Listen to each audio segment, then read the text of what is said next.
शिवाय। भगवान थोड़ी ना कहेगा कि तू मेरे पास में आए तो मेरे चरण की रज लेकर जा। भगवान थोड़ी ना कहेगा कि मेरे पास में आकर तू ये लेकर जा।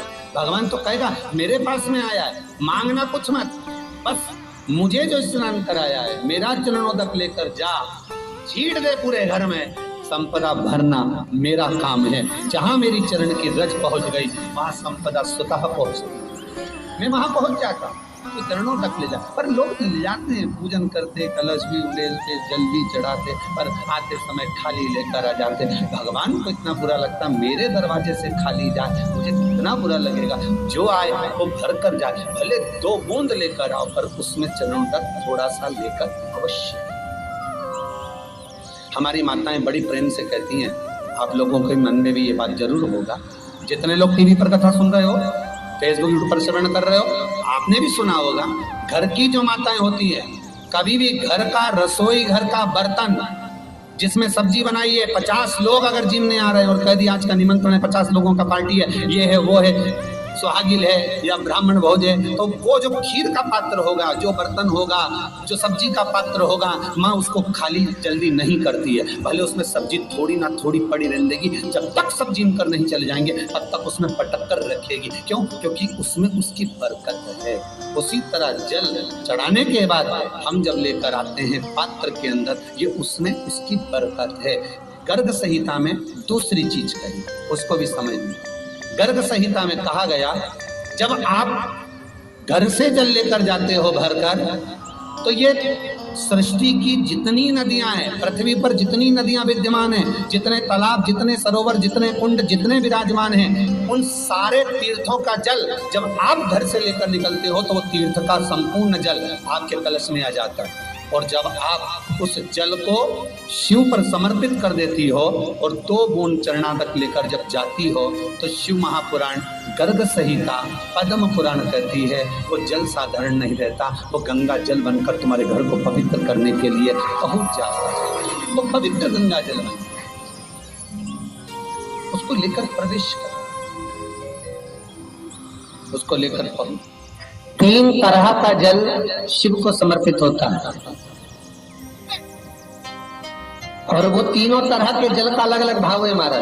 पहला जल सादा, घर से पानी लेकर गए, जल लेकर गए, शंकर को चढ़ाया, वो हमने घर का अपना एड्रेस बता दिया, भगवान शिव को जल चढ़ाकर अपने आनंद के लिए शंकर से कुछ प्राप्त कर लिया। दूसरा जल, जल के कलश में थोड़ा सा इत्र डालकर शंकर को जब समर्पित करते हैं, तो महाराज घर में अगर कोई व्यक्ति बहुत रोगीला है, बहुत रोगीला, एक शिव महापुराण में, स्कंद पुराण में, नर्मदा पुराण में, भविष्य पुराण में, अग्नि पुराण में, नारद पुराण में, बरहा पुराण में, वामन पुराण में जितनी चीजें लिखी गई है, एक एक प्रैक्टिकल कर देखो, तो शिव महापुराण, स्कंद पुराण का ये भाव याद करिए कि 1 लोटे पानी में इत्र मिलाकर, जल में इत्र मिलाकर, बहुत रोगीला व्यक्ति, बहुत बीमार व्यक्ति है, 1 लोटा पानी उसका हाथ का स्पर्श कराकर शंकर को चढ़ाना प्रारंभ कर दीजिए। महाराज केवल 5 या 7 दिन चढ़ाओ, और वो 7 दिन के बाद में उस बीमार व्यक्ति का क्रम देखिए कि उसमें कितना आराम लगा है। औषधि दवाई काम करना प्रारंभ करी कि ना करी, केवल इत्र समर्पित, इत्र का जल। तो पहला जल सादा, दूसरा जल है इत्र का, और महाराज तीसरा जल जो शिव महापुराण के अंतर्गत कहा गया है, बेल पत्र का जल।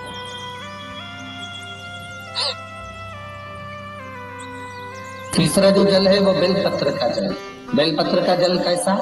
तो महाराज शिव महापुराण की कथा कहती है कि जल के पात्र में एक बेलपत्र अंदर डालकर उस जल के पात्र को ले जाकर शिव को समर्पित करना, अर्थात अपनी मन की कामना भगवान शंकर से कह देना, केवल बेलपत्र के माध्यम, बोलना नहीं है हमको कुछ,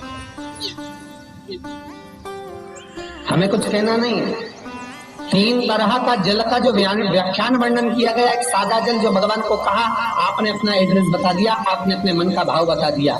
इत्र का जो जल चढ़ाया गया वो केवल रोग मुक्ति के लिए चढ़ाया गया। और तीसरा बेलपत्र, अगर उस जल में एक बेलपत्र भी पड़ी हुई है और वो बेलपत्र पड़ा हुआ जल आप जिस भाव से चढ़ा रहे हो, जिस कामना से चढ़ा रहे हो, शंकर वो कामना आपकी पूर्ण कर दे। उनके लिए ये कथा कह गई। पितरों की 3 बेटियां, तीनों से गलती हो गई। आप शिव मंदिर में जाएं, कोई गलती ना हो, जल चढ़ाएं, मना नहीं, छींटा ना लगे, धीरे धीरे चढ़ाएं। और एक बात अच्छे से ध्यान में रखिएगा, शिव मंदिर से जब भी वापिस आए, जल चढ़ाकर अपना फर्ज पूरा अदा कर। फर्ज से मतलब जब शिव मंदिर से वापिस आए, जो पत्ती, बेलपत्री, फूल शिव जी पे चढ़े थे वो नीचे शिवलिंग पे से नीचे गिर गए हो। एक शिवलिंग रखा है लाना, मिट्टी वाला नहीं, गढ़ में कथा चल रही, थोड़ा ध्यान से सुन। तो आप लोग जो पशुपति व्रत कर रहे हो या कोई भी उपास करते हो, कई लोग कहते हैं हमने करा नहीं हुआ, क्यों नहीं हुआ? उसमें हमारी गलतियों को हमें चाहिए। ये देखिए, अब जैसे ये शिवलिंग रखा है, आपने जल चढ़ाया, अब जल आप यहां से चढ़ा रहे हो तो धीरे धीरे धीरे धीरे चढ़ाएं, जिससे छींटे बाहर ना, यहां तक छींटे रहे ना, जलाधारी तक चलेगा, बाहर ना गिरे। और एक बात का स्मरण रहे, यदि बेलपत्री, फूल, पत्ती जल चढ़ाने के बाद ये सब अगर नीचे गिर जाए, जलाधारी पर गिर गया या नीचे उतर गया, तुम्हारा पूरा जल चढ़ जाए, तुम्हारे पास में चंदन नहीं है, अबीर नहीं है, गुलाल नहीं है, कुछ भी नहीं हो, तो भी अपने हाथ की 3 उंगलियों से रेखा 3 खींचकर और फिर जो माला आदि भगवान की रखी थी, उसी से भगवान का वापिस पूरा श्रृंगार कर फिर वापिस आइए, भगवान को पूर्ण श्रृंगार।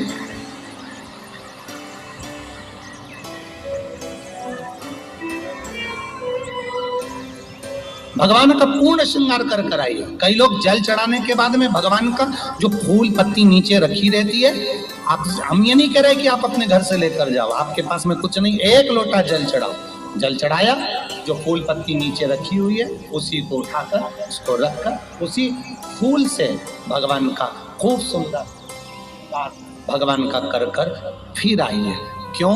शिव का जब हम श्रृंगार कर आते हैं, माता पार्वती जी ने देव अधिदेव महादेव का श्रृंगार किया है, आप लोगों के स्मरण में होगा। राम जी ने माता जानकी का श्रृंगार किया है। रामचरित सुनिए कथा, रामायण सुनिए, आप लोगों ने रामायण सुनी होगी, तो उसमें माता बैठी हैं शिला के ऊपर और भगवान राम उनका श्रृंगार कर रहे हैं। एक कौवा आता है, वो चोंच मार कर जाता है, ये सारा वृत्तांत आप लोगों ने श्रवण किया है। तो राम जी माता सीता का श्रृंगार करते हैं, भगवान कृष्ण राधा जी का श्रृंगार करते हैं। केवल एक देव अधिदेव महादेव की कथा ऐसी है जिसमें पार्वती जी शिव जी का श्रृंगार करती है। शिव का श्रृंगार किस लिए? क्यों? कहा जल चढ़ाने के बाद वहीं पर पड़ी हुई पत्ती से, फूल से, जो चढ़े हुए फूल हैं, चढ़ी हुई पत्ती है, चढ़ा हुआ निर्माल्य है, जो भी शिव जी का है, उसी को धोकर वापिस भगवान का श्रृंगार कर आना चाहिए। किस लिए? कि हे भोलेनाथ, जब मैं इस संसार सागर से जाऊं, अखंड सुहाग लेकर पूरी श्रृंगार कर इस धाम से जाऊं, ऐसी कृपा है। जो पड़ा हो, जो चंदन नहीं है, हाथ से चंदन का स्मरण होना चाहिए। नहीं है हमारे पास लगाने को रोली, मौली, चंदन, जो भी आपके पास में, अबीर, गुलाल नहीं, अपने मन का गुलाल लगाइए, अपने मन का। ऐसे दिल से रिझाने का प्रयास। ले जाओ बाबा, ले जाओ, दिल से चढ़ाइए। और जब भाव से, दिल से आप आनंद के साथ देवाधिदेव महादेव का आप पूजन करो, उसमें गलती ना हो, गलती।